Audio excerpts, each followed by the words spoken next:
नमस्कार, मैं हूं अर्चित और आप देख रहे हैं नेशनल फ्रंटियर, आवाज राष्ट्र हित की। तो चलिए रुक करते हैं इस मुख्य खबर की ओर। 2020 की हिट वेब सीरीज आश्रम बॉबी देओल के लिए एक बड़ा कमबैक की तरह थी। बॉलीवुड में हीरो बनकर उन्होंने बहुत काम किया, लेकिन स्टार नहीं बन पाए थे। मगर आश्रम में नेगेटिव रोल से उन्होंने अपने लिए एक नया रास्ता बनाया। 2020 की हिट वेब सीरीज आश्रम बॉबी देओल के लिए एक बड़ा कमबैक की तरह थी।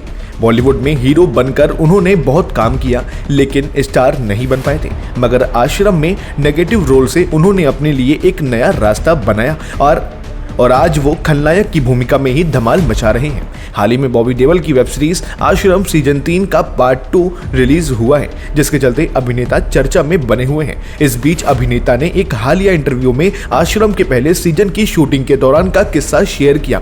बॉबी ने बताया कि उन्होंने आश्रम करने से पहले डायरेक्टर प्रकाश झा के सामने क्या रिक्वेस्ट की थी। बॉबी देओल ने IANS के साथ बातचीत में आश्रम से जुड़ा किस्सा बताया। उन्होंने कहा, प्रकाश जी आप विश्वसनीय हैं। वे इस शो के निर्माता, निर्देशक, लेखक और बाकी सब कुछ हैं, लेकिन उनकी ऊर्जा बेजोड़ है। मैंने उनसे एक अनुरोध किया था कि मुझे एक अच्छा जिम चाहिए। हम पहले सीजन के दौरान अयोध्या में शूटिंग कर रहे थे और जब मैं वहां पहुंचा तो जिम पूरी तरह से तैयार था। बॉबी देओल ने आगे बताया, मैं सुबह 5 या 5:30 बजे वहां पहुंच जाता था और प्रकाश जी पहले से ही जिम से बाहर आ जाते थे। मैं उनसे पूछता था ये क्या है। वह सुबह व्यायाम करते थे और सुबह 7 बजे शूटिंग के लिए निकल जाते थे।